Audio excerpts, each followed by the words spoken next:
Hi everyone, सो कैसे हैं आप सभी लोग। स्वागत है आप सभी का। तो आप सभी का नाबार्ड ग्रेड ए का नोटिफिकेशन आ गया है। अभी 1-2 दिन ही हुआ है और आपका फॉर्म फिलिंग स्टार्ट हो गया। मैंने अपने तुरंत एक मेरा फ्रेंड उसको कॉल लगाया और सारी जानकारी लेने की कोशिश की। जॉब प्रोफाइल से लेके, सैलरी से लेके, प्रिपरेशन स्ट्रैटेजी से लेके, सिलेबस क्या है, प्रीवियस कट ऑफ क्या है, एज क्राइटेरिया, एजुकेशनल क्वालिफिकेशन, हर चीज़ आपको इस वीडियो में देखने को मिल जाएगा। बहुत शांति से आराम से वीडियो को पूरा देखना है, इन तक हर एक बात को आराम से लगा के बैठ जाना। ये जो छोटी मोटी चीज़ें हैं इसको लास्ट डिस्कस करेंगे। सबसे पहले बेसिक बातें कर लेते हैं। सबसे पहले ये जो से बात हुई सारी वीकेंड उसके जॉब के बारे में, वो एंड में देखेंगे। सैलरी वैलरी क्या है, इन हैंड कितना मिलता है, और आरबीआई की इक्वल अभी सैलरी हुई है। देखो अभी जो डेट्स की बात करूं मैं, सबसे पहले आपके अगर बता दूं, जो आपका स्टार्ट है, फॉर्म आपका स्टार्ट हो चुका है, आपको पता होगा। ठीक है, 2 सितंबर से ये स्टार्ट हुआ है, 23 सितंबर तक चलेगा। आपका जो पेपर होगा ऑनलाइन का, वो आपका होगा 16 अक्टूबर को। कौन सा पेपर भैया, प्री का, मेंस का, क्या, वो सब आगे देखेंगे अभी ध्यान से। फिर आगे बात करते हैं वैकेंसीज़। आपको पता होगा इसमें जो वैकेंसीज आती हैं रेगुलेटरी बॉडी में, चाहे आरबीआई का, चाहे नाबार्ड का, ऐसे जो आपकी आती हैं वो अलग अलग आती हैं। तो यहाँ पे जो हम बात कर रहे होंगे वो जनरली हम बात कर रहे हैं इसकी जर्नलिस्ट पोस्ट जो होती है, जिसमें आपकी 77 वैकेंसीज आई हैं। टोटल देखा जाए तो 150 आपकी वैकेंसीज हैं, लेकिन जो जर्नलिस्ट पोस्ट है उसके लिए 77 है। जर्नलिस्ट ये होता है कि जिसके लिए कोई भी अप्लाई कर सकता है। कोई बंदा जो कि ग्रेजुएशन किया है, किसी भी स्ट्रीम से किया है, बीटेक, बीएससी, बी फार्मा, कुछ भी किया है, वो अप्लाई कर सकता है। बाकी आपकी टेक्निकल पोस्ट होती हैं जो कि आपकी स्पेसिफिक होती हैं, जैसे फाइनेंस वालों के लिए अलग होगा, कंपनी सेक्रेटरी आपके सीए वाले वो सब होंगे, कंप्यूटर टेक्नोलॉजी में आपका सीएस, आईटी ये सब वाले होंगे, तो वो आपका टेक्निकल पोस्ट में आ जाता है। जनरलिस्ट की यहाँ पे मैक्सिमम बात करेंगे, मैक्सिमम लोग वही लोग फॉर्म भरते हैं। ठीक है, चलो आगे बात करते हैं। एजुकेशनल क्वालिफिकेशन की यहाँ पे मैं बात करता हूँ। एजुकेशनल क्वालिफिकेशन की अगर आप बात करोगे, ध्यान से आप देखोगे, थोड़ा सा मुझे बैक करना चाहिए।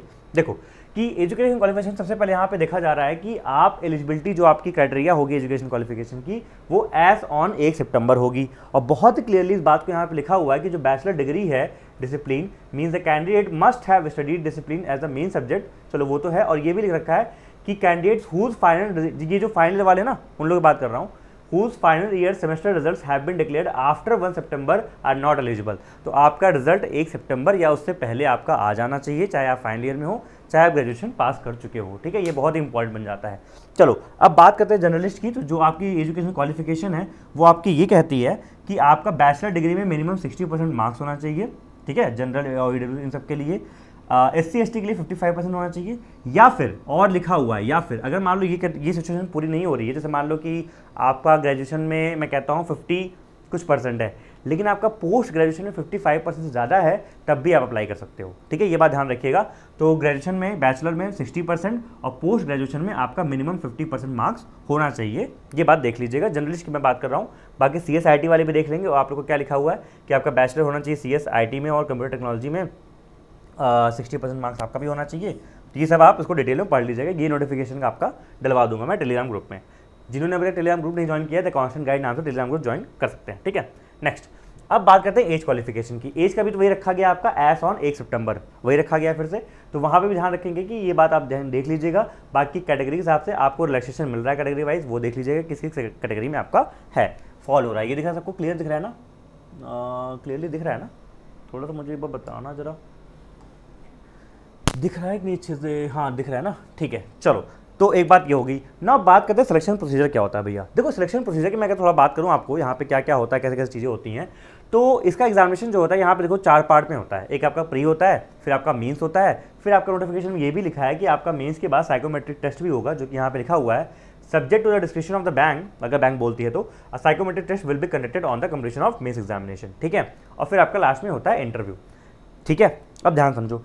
अब देखो प्री का जो पैटर्न होता है वो पैटर्न एग्जैक्टली आपका ऐसा आता है, पूरा पैटर्न आपका एग्जैक्टली ऐसा ही आता है कि कैसे कैसे एग्जैक्टली पैटर्न होता है। अब आप में से जो बच्चे जैसे मान लो फॉर्म भरने के सोच रहे हो, मुझे फॉर्म भरना है भैया, मैं सोचूंगा इसको, आप लोग जो लोग फॉर्म भरना चाहते हो, तो आप सभी लोग क्या करना, मैं हमेशा ये बात बोलता हूँ कि कोई भी आप फॉर्म भरते हो ना, तो फॉर्म भरने के पहले एक मॉक टेस्ट लगा लो, just to get to know the idea कि आप इस एग्जामिनेशन को कैसे जानते हो नहीं जानते हो, इस एग्जामिनेशन में क्या क्या आता है, क्या क्या चीज़ें पूछा जाती हैं, क्वेश्चंस का लेवल क्या क्या होता है। तो आप एक ना गेट थ्रू हो जाते हो पूरे एग्जामिनेशन से।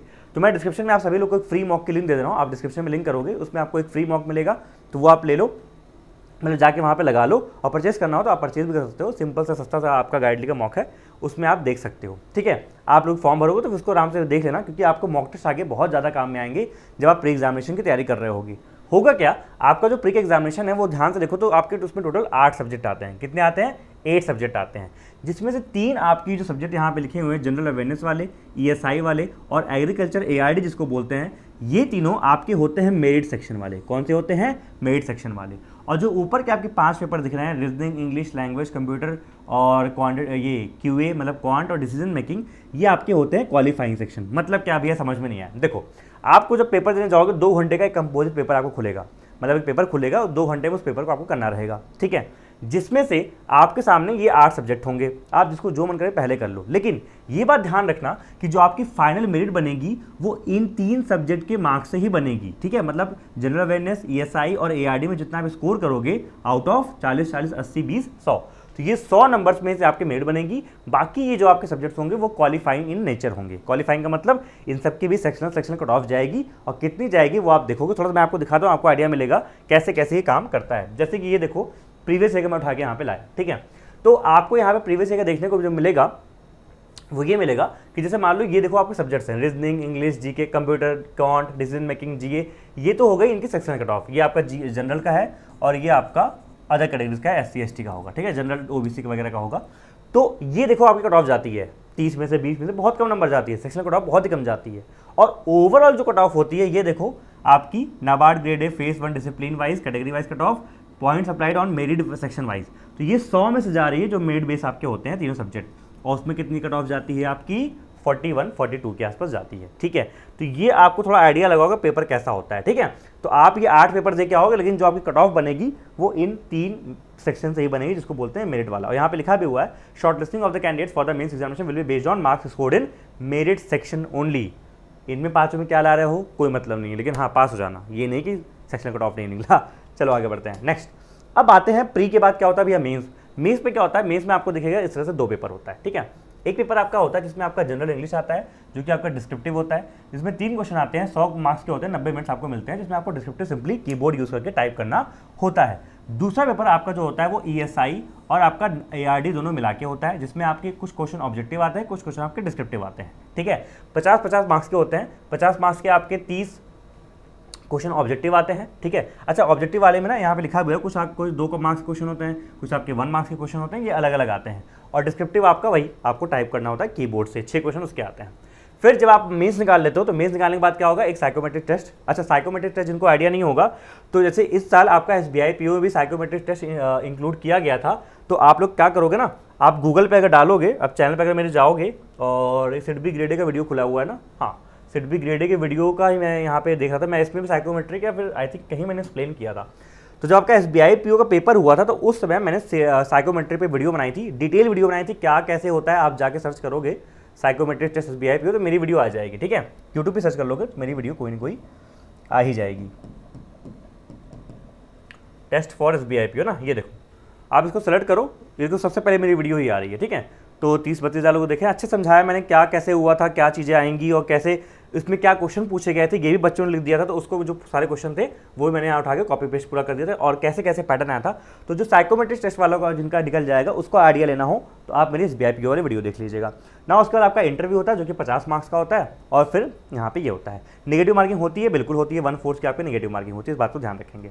आगे बढ़ते हैं, कट ऑफ मैंने आपको समझा ही दिया, ठीक है। अब यहाँ पे ये होता है कि सैलरी और ऑल्सेस कितने मिलते हैं भैया, सैलरी वगैरह क्या होती है, आपको दिख रहा है नहीं दिख रहा है, मुझे बार बार इसमें कन्फ्यूजन है, एक मिनट उठा जल्दी से, दिखना चाहिए, ठीक है।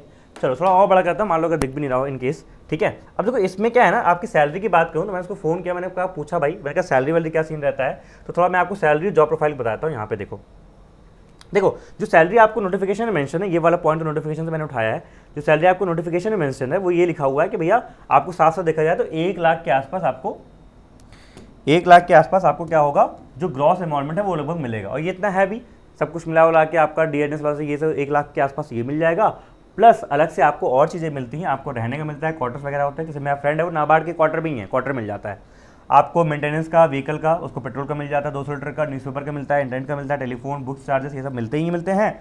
और बातें मैं आपको यहाँ पर बताता हूँ कि क्या होता है और कैसे चीज़ें होती हैं। देखो अच्छा, एक चीज़ अभी और हुई है इन लोग की जो इन हैंड सैलरी, जैसे पहले क्या था ना, RBI की सैलरी ज़्यादा थी ग्रेड ए की और ग्रेड ए के नाबार्ड से, लेकिन अभी वो इक्वल कर दी गई है, ठीक है, वो भी आपके इक्वल हो गई है। तो RBI ग्रेड ए हो, या फिर आपका नाबार्ड में ग्रेड ए हो, या फिर आपका नाबार्ड में ग्रेड बी हो और आरबीआई में ग्रेड बी हो, दोनों सैलरी बराबर होती है, पहली चीज़। दूसरी चीज़, यहाँ पोस्टिंग की मैं बात करूँ तो पोस्टिंग आपकी सिर्फ मेजर सिटीज़ में होती है, ठीक है। टाइमिंग की मैं बात करूँ, टाइमिंग यहाँ पे क्या रहता है आपका, टाइमिंग आपको रहता है वही 9 to 6 या फिर 10 to 6, 9 to 5 या 10 to 6, मतलब 8-9 घंटे ही काम करने होते हैं, ये अच्छी चीज़ है। वीकेंड में वर्क होता है? नहीं, वीकेंड में काम नहीं होता है, सिर्फ आपका मंडे टू फ्राइडे ही वर्क करना होता है। बहुत चिल जॉब है इस मामले में। जॉब प्रोफाइल की बात करूँ तो देखो, इसमें जॉब प्रोफाइल को देखा जाए तो आपके वेरियस डिपार्टमेंट्स होते हैं जहाँ पे अलग अलग तरह काम होते हैं। जैसे यहाँ पे डिपार्टमेंट आपको दिखाया जाएगा, बिजनेस डिपार्टमेंट है, ग्रांट का है, सुपरविजन का है। बिजनेस वाले क्या करता है, लोन देता है। किसको लोन देता है? स्टेट गवर्नमेंट्स को लोन देता है, और डिफरेंट प्रोजेक्ट्स को लोन देता है, ठीक है। ग्रांट का काम होता है जो एनजीओस के थ्रू आपके वाटर बॉडी हो गई, वाटर शेड्स हो गए, ये सब बनवाने का काम होता है। मतलब ऐसे बहुत सारे काम है। सुपरविजन का काम होता है, सुपरविजन किसको, जो आपके आरआरबीज होते हैं उनका इंस्पेक्शन करना, वो नाबार्ड का काम होता है। तो इन लोग जानते हैं ऐसा ऑफिसर और इंस्पेक्शन करते हैं कि जो आरआरबी में रीजनल रूरल बैंक्स हैं वो जो लोन दे रहे हैं वो सही जगह जा रहा है कि नहीं जा रहा है, तो वो सब चेक करते हैं। हेडक्वार्टर वगैरह में भी काम होता है। पब्लिक डीलिंग यहाँ बिल्कुल नहीं होती, ये अच्छी बात है। सैलरी का मैंने आपको बता ही दिया। अब जल्दी से आगे बढ़ते हैं प्रिपरेशन वगैरह पे कि भैया तैयारी वारी कैसे करो, ये बताओ। अब देखो, उसकी तैयारी और सिलेबस की बात करें तो सिलेबस थोड़ा सा यहाँ पे आप देखोगे, आप लोग को यहाँ पे एक मेंशन था, कहाँ ऐड करना भूल गया क्या मैं, वो मेंस का सिलेबस है यहाँ पे। अच्छा देखो, जैसे मान लो आपको जो सिलेबस है, सिलेबस तो आपने देख ही लिया, प्री में क्या क्या आता है, मेंस में क्या क्या आता है। एक बात ध्यान रखना कि आपका सबसे इंपॉर्टेंट सब्जेक्ट जो रोल प्ले करने वाला है वो होगा आपका जीके। क्या होगा वो? जीए होगा। दूसरा, यहाँ पे अगर मैं बात करूँ क्यूआरई और डीएम की, मतलब वही आपका क्यूआरई मतलब क्वांट रीजनिंग इंग्लिश, और जो आपका सीके मतलब जो कंप्यूटर नॉलेज होता है, उसकी मैं अगर बात करूं तो उसमें क्या होगा, अपन क्या करेंगे सॉरी, उसके बारे में क्या करेंगे, आप प्रैक्टिस करो बस, ठीक है। कैसे प्रैक्टिस करोगे? जो सब्जेक्ट आप जैसे जहाँ से पढ़ते हो वहाँ से कर सकते हो। मैथमेटिक्स तो आप यहाँ पे कोई दिक्कत नहीं है, मैथमेटिक्स क्लास तो यहीं पे चलती है आपके इस चैनल पे, द कॉन्स्टेंट गाइड पे। तो मैथमेटिक्स के लिए आप जो है कॉन्सेप्ट सीखना है तो आप फाउंडेशन प्लेलिस्ट से सीख सकते हो। फाउंडेशन प्लेलिस्ट क्या है? मैंने मैथ्स की एक फाउंडेशन प्लेलिस्ट बना रखी है यूट्यूब पे, अभी 5-6 महीने पहले, मैंने 3-4 महीने पहले पढ़ाया था, जिसमें मैंने पूरा बेसिक A to Z पूरा पढ़ा रखा है, अरिथमेटिक से लेकर स्पीड मैथ से लेकर जो कि आपकी बैंकिंग की मैथ्स में आती है, ठीक है। तो वो आपको यूट्यूब चैनल में मिल जाएगा प्लेलिस्ट में। फाउंडेशन वहाँ से बेसिक कवर कर सकते हो। किसी को और जैसे मान लो आपको क्या करना है, प्रैक्टिस करना है, तो डीपीपी आप पढ़ सकते हो। डीपीपी कहाँ मिलती है? हमारी एप्लीकेशन है कॉन्स्टेंट गाइड की, उस पर डेली आपको 9 बजे सुबह 10 बजे एप्लीकेशन पे आपकी डीपीपी अपलोड हो जाती है। तो वहाँ से डीपीपी लेके आप प्रैक्टिस किया करो। उसमें 80 से 90 क्वेश्चन होते हैं बढ़िया लेवल के, रोज डेली प्रैक्टिस करने के लिए मिलते हैं। प्रैक्टिस कर लो मैथमेटिक्स का। बाकी आप मॉक से प्रैक्टिस करोगे। बाकी जैसे मान लो मैंने बोला ना, अभी कोई मॉक ले लो, जैसे गाइडली का मॉक अभी ठीक चल रहा है वैसे तो। आरआरबी के बाद बच्चों ने मुझे काफ़ी बताया।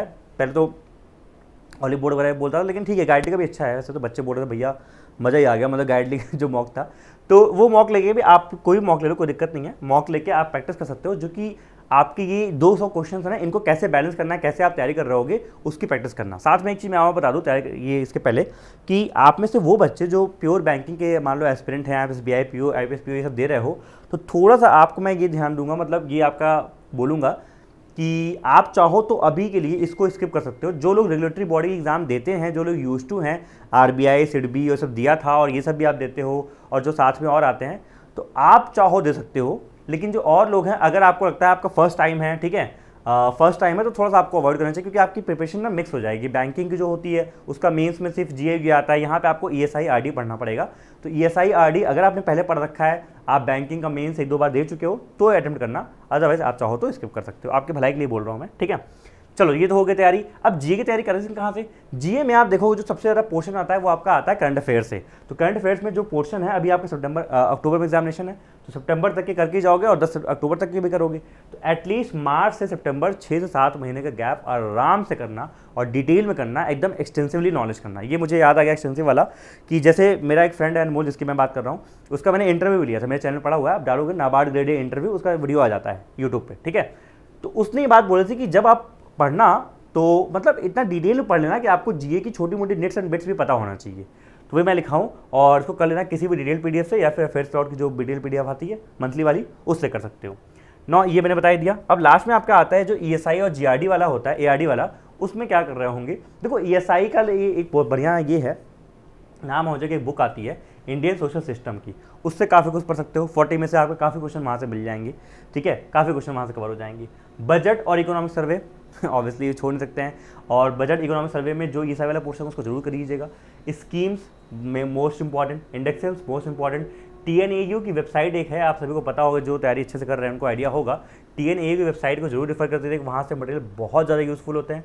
विजन आइज की मंथली मैगजीन आती है, उसके ESI के जो पोर्शन है उसको भी आप कवर कर सकते हैं, उससे आपको काफ़ी फायदा मिल जाएगा ESI में। तो ESI के लिए इतना बहुत, अगर आपने किताब कर ली, ये ESI का पोर्शन ये वाली मैगजीन से कर लिया, इसमें करंट वाले में आपके इसमें करंट कवर हो जाएगा। देखो होता क्या है ना, ESI और ARD दोनों में कुछ क्वेश्चन आपके करंट के आते हैं, कुछ क्वेश्चन आपके स्टैटिक के आते हैं। तो जब आप ये सब कवर कर लो आपका पूरा ESI, इसमें मैक्सिमम तो फिलहाल आपका करंट ही आता है, तो जो करंट वाला पोर्शन है वो पूरा इससे कवर हो जाएगा। ठीक है, चलो बाकी आपके बजट सर्वे इन सबसे भी होते रहेंगे।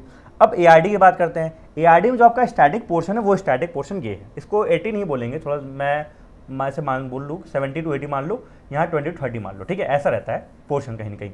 अब जो स्टैटिक पोर्शन है आपका वो इधर होगा, और जो आपका स्कीम्स वाला पोर्शन है, जो मैक्सिमम क्वेश्चंस आपके होंगे, देखना जो इसमें होंगे क्या बोलते हैं, करंट में मैक्सिमम क्वेश्चन जो होंगे वो आउट ऑफ 40 वो आपके इससे ही होंगे। जो बजट में एग्रीकल्चर का पोर्शन रहेगा या फिर जो भी करंट वाला पोर्शन रहेगा, उसमें जो एग्री वाला पोर्शन रहेगा उसमें आपके 20 से 25 क्वेश्चन वैसे ही कवर हो जाएंगे आउट ऑफ 40। अच्छा, जो रिमेनिंग आपके होंगे वो स्टैटिक क्वेश्चन आपके आते हैं, नंबर 1 स्टेट्स में, फिशरी में, ये सब में जो आपका आता है वो सब आपको कवर करना पड़ेगा। ये जो 6 से 7 मेजर चैप्टर्स हैं आपके, एग्रोनॉमी हो गया, सॉइल एंड वाटर हो गया, प्लांटेशन एंड हॉर्टिकल्चर हो गया, फिशरीज, फॉरेस्ट्री, फार्मिंग, क्योंकि अब तो आपको डिटेल में पढ़ना इसलिए भी जरूरी है क्योंकि आपका डिस्क्रिप्टिव में पेपर लिखने को आता है। तो आप अगर ढंग से यहाँ से पढ़े रहोगे, इससे पढ़े रहोगे मैगजीन वगैरह से, तो आपको डिस्क्रिप्टिव में लिखने में काफ़ी हेल्प होगा। क्या बात सबको समझ में आ रही है? ठीक है, तो ये सारा आप कर लीजिएगा स्टैटिक पोर्शन से। अच्छा, यहाँ पे मैंने एक बुक लिखी है रेफरेंस के लिए, SK चौधरी की बुक आती है, बहुत फेमस बुक है, उसको आप यूज़ कर सकते हो। अदरवाइज समरी शीट्स आपकी आती हैं, बहुत ही फेमस है। ठीक है, उनको आप यूज़ कर सकते हो स्टैटिक के लिए।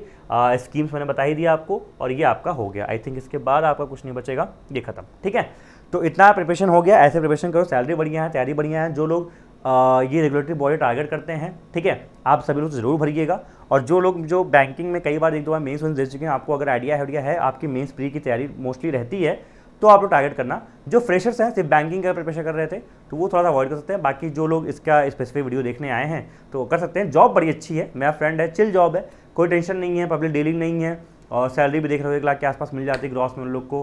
बाकी अलाउंसेस बहुत मिलते हैं, जैसे हम लोग को SBI PO में देखा जाए तो अलाउंसेस 55 से 70 लीटर तक का ही रहता है, मतलब पेट्रोल का। इन लोग को 100-200 लीटर रहता है, 200 लीटर के आसपास रहता है। तो कुछ चीज़ें यहाँ पे काफ़ी अच्छी होती हैं, और जॉब भी चल है, लोग यहाँ पे बैठ के अपना IAS तैयारी कर सकते हैं, RBI की तैयारी भी करते हैं लोग। यहाँ पे जाने के बाद भी लोग RBI GATE की तैयारी करते हैं। ठीक है, और अब तो सैलरी भी इक्वल कर दी गई है, तो बहुत से मामलों में ये जॉब आपकी काफ़ी अच्छी बन जाती है। ठीक है, चलो फिर आई होप आपको वीडियो अच्छा लगा होगा तो एक थम्स अप हिट कर दीजिएगा। और बाकी एप्लीकेशन डाउनलोड कर लीजिए, हमारी कांस्टेंट गाइड की एप्लीकेशन, फ्री DPP वहाँ मिलती है उसके लिए। और बाकी मॉक टेस्ट आप जो है ले सकते हैं, मॉक टेस्ट का आपको लिंक डिस्क्रिप्शन में मिल जाएगा। फ्री मॉक भी लगा लीजिएगा, परचेज करना हो तो परचेज भी कर लीजिएगा, कोड यूज़ कर लीजिएगा CG12, उसमें आपको 12% और ऑफ मिल जाएगा। Take care, bye bye.